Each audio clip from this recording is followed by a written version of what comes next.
Não pude acreditar. Sou o menor da minha casa, e não tenho experiência de combate. No entanto, o anjo me assegurou que Deus estava comigo e que eu deveria libertar Israel. Essa mensagem incendiou algo dentro de mim. Após essa revelação, decidi desafiar os ídolos que dominavam nosso povo. Eu destruí o altar de Baal, que meu pai havia construído, um ato que reacendeu a esperança entre os israelitas. Olá! Eu sou Gideão. E a minha história se desenrola em um tempo de grande tumulto em Israel. Meu povo, afastado do verdadeiro Deus, se entregou à idolatria, adorando a deuses estranhos como Baal e Astarote. Essa traição trouxe sobre nós a opressão dos midianitas, que nos atormentavam e nos deixavam em desespero. Como um simples agricultor, nunca imaginei que seria escolhido para uma missão tão grandiosa: libertar Israel e restaurar nossa fé.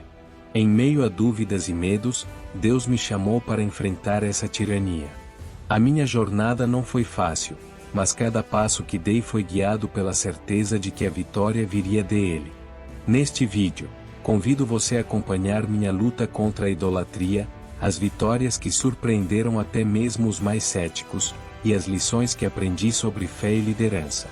Juntos, veremos como um homem comum pode se tornar um instrumento de Deus, trazendo liberdade a uma nação perdida. Venha comigo e descubra a força da fé em tempos de adversidade. Eu era um homem comum da tribo de Manassés, e minha história é uma jornada de fé e coragem em tempos de opressão. Israel estava sob o jugo dos midianitas, um povo cruel que saqueava nossas colheitas e destruía nossas vidas. Em meio a essa desolação, eu me via escondido, malhando trigo em um lagar, longe dos olhos dos inimigos, temendo pela segurança da minha família. Foi em um momento de desespero que um anjo do Senhor apareceu a mim. Ele me chamou de valente guerreiro. Não pude acreditar. Sou o menor da minha casa, e não tenho experiência de combate. No entanto, o anjo me assegurou que Deus estava comigo e que eu deveria libertar Israel. Essa mensagem incendiou algo dentro de mim. Após essa revelação, decidi desafiar os ídolos que dominavam nosso povo. Eu destruí o altar de Baal, que meu pai havia construído, um ato que reacendeu a esperança entre os israelitas. Convidei homens de várias tribos a se unirem a mim, e um exército começou a se formar. O fervor de revolta e a expectativa de liberdade ecoavam entre os israelitas. Contudo, Deus tinha planos diferentes. Ele me instruiu a dispensar aqueles que tinham medo. Mais de 22.000 homens deixaram o campo de batalha, e eu fiquei com apenas 10.000. Mas Deus disse que ainda era muito. Foi assim que, após uma prova no riacho, fiquei com apenas 300 homens, um exército ridiculamente pequeno diante da grandeza do inimigo. Na noite da batalha, armados apenas com trombetas, tochas e jarros de barro, cercamos o acampamento inimigo. Quando a hora certa chegou, levantamos nossas trombetas e quebramos os jarros, revelando as tochas acesas. O som estridente das trombetas e as luzes brilhantes causaram confusão entre os midianitas. Eles, desorientados, acreditaram que estávamos cercados por um exército imenso e começaram a atacar uns aos outros em pânico. A vitória foi avassaladora. Em questão de minutos, o que parecia um exército invencível se desmoronou. Com a vitória nas mãos, não parei.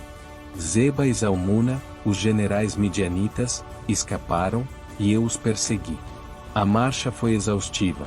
Meus homens estavam cansados, mas a determinação de libertar nosso povo nos impulsionava.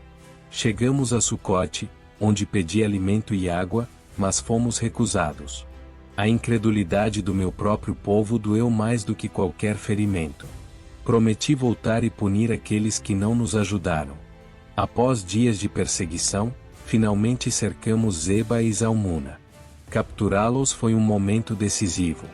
A notícia da derrota dos midianitas se espalhou rapidamente, e finalmente o povo de Israel pôde respirar aliviado.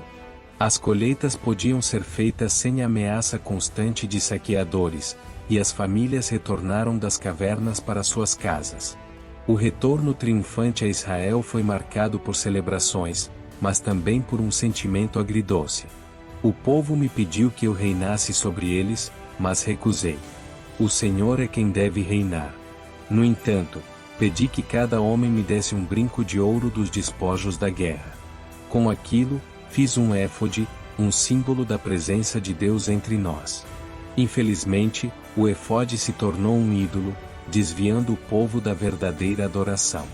Minha história é um lembrete de que, mesmo após grandes vitórias, a tentação da idolatria pode nos desviar. Após minha morte, o povo voltou a se afastar de Deus, e a história de Israel se repetiu em ciclos de opressão e libertação.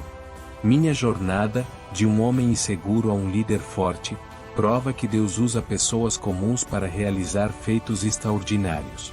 Mesmo diante do medo, podemos vencer batalhas impossíveis.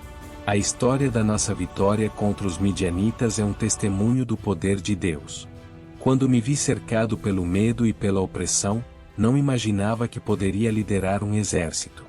Fui chamado por Deus em um momento de desespero, quando a nossa nação estava à beira da ruína. Reduzir nosso exército de 32 mil para apenas 300 homens parecia, à primeira vista, um erro. Mas essa decisão divina foi uma demonstração clara de que a vitória não viria da força humana, mas da intervenção de Deus. Ele queria que todos soubessem que, mesmo com tão poucos, poderíamos vencer. A escolha dos 300 homens foi um momento crucial na nossa jornada. Após reunir 10 mil homens, Deus me disse que ainda havia muitos. Ele queria que eu os testasse, e assim, seguimos até um riacho. Quando chegamos, eu observei com atenção. Deus havia me instruído a ver como cada homem bebia água.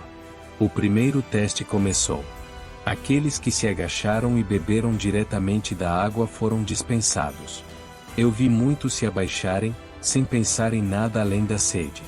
Mas então, observei os que se ajoelharam, mas trouxeram a água às suas mãos, bebendo com cautela e vigilância. Esses homens demonstraram discernimento e atenção. Eu percebi que eles estavam mais alertas, prontos para agir em qualquer momento. No final, apenas 300 homens permaneceram. Eles não eram os mais numerosos, mas eram os mais vigilantes. Eu sabia que Deus estava moldando nosso exército, escolhendo aqueles que realmente confiavam, prontos para ver a mão de Deus em ação. A fé se tornou nossa armadura. Eu, um simples agricultor, agora liderava homens que confiavam em mim, mais importante, em Deus. Com uma estratégia em comum, trombetas, tochas escondidas em jarros e um grito poderoso, criamos um plano que parecia insensato. Mas era exatamente o que Deus queria. Na noite da batalha, cercamos o acampamento dos midianitas. Quando soamos as trombetas e quebramos os jarros, o pânico tomou conta do inimigo.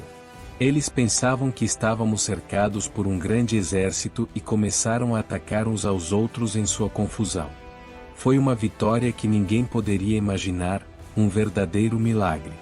Essa experiência não foi apenas uma vitória militar, foi uma lição sobre a unidade do nosso povo. Homens de várias tribos se juntaram a mim, e juntos enfrentamos um inimigo comum.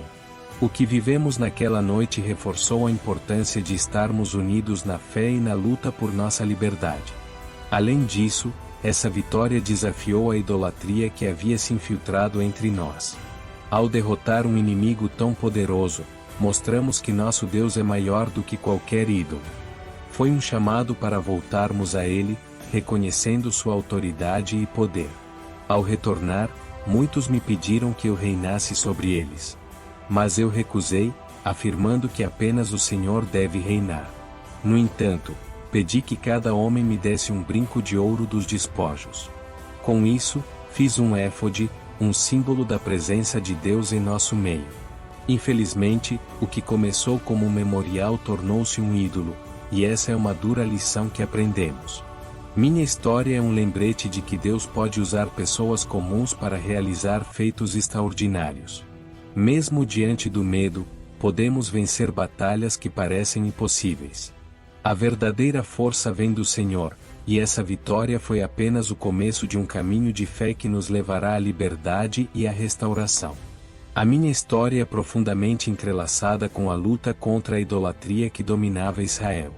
Quando Deus me chamou, encontrei meu povo em uma situação desesperadora, oprimido pelos midianitas. Essa opressão era o resultado direto de anos de afastamento de Deus e da adoração a ídolos estrangeiros. Os israelitas haviam se voltado para deuses como Baal e Astarote, buscando bênçãos na fertilidade e nas colheitas. As práticas de adoração a esses ídolos eram repletas de rituais imorais e sacrifícios, que afastavam o povo do verdadeiro Deus. Eu via como essa adoração pervertida havia destruído nossa relação com o Senhor. Quando Deus me chamou, Ele me pediu para agir. Um dos primeiros passos que tomei foi destruir o altar de Baal que estava na casa de meu pai. Foi um ato ousado, um desafio direto à idolatria que reinava em nossa terra. À noite, com coragem e temor, eu derrubei aquele altar, sabendo que isso poderia trazer a ira do povo contra mim. Mas eu sabia que era necessário. Após a vitória sobre os midianitas, fiz um efode com os despojos da batalha, um símbolo da presença de Deus entre nós. No entanto, eu não sabia que, com o tempo, esse efode se tornaria um ídolo. O povo começou a adorá-lo, esquecendo-se novamente do Senhor. Essa foi uma dura lição. Mesmo após grandes vitórias, a tentação da idolatria pode nos desviar. A história de Israel é marcada por um ciclo de desobediência e arrependimento. Após minha morte, o povo voltou a se afastar de Deus e a adorar ídolos novamente. Isso me entristece, pois eu vi o poder e a bondade de Deus em ação. Minha luta contra a idolatria é um lembrete de que devemos permanecer firmes na fé. A verdadeira adoração deve ser direcionada somente ao Senhor, e é nossa responsabilidade manter essa fé viva em nossos corações. Quero agradecer por você ter assistido a este vídeo. Sua presença aqui é um testemunho de que a história de fé e coragem ainda ressoa em nossos corações. Ao compartilhar essa mensagem, você não apenas espalha a história de como Deus pode usar pessoas comuns para realizar feitos extraordinários, mas também inspira outros a fortalecerem sua fé e a resistirem à idolatria em suas vidas. Lembre-se, a liberdade e a esperança que encontramos em Deus são presentes que devem ser compartilhados. Cada um de nós pode ser um agente de transformação, levando luz onde há trevas. Fique atento, pois em breve aparecerá um novo vídeo onde exploraremos mais sobre a vida de outros líderes que, como eu, enfrentaram desafios e se mantiveram fiéis a Deus. Junte-se a nós nessa jornada e continue a fortalecer sua fé.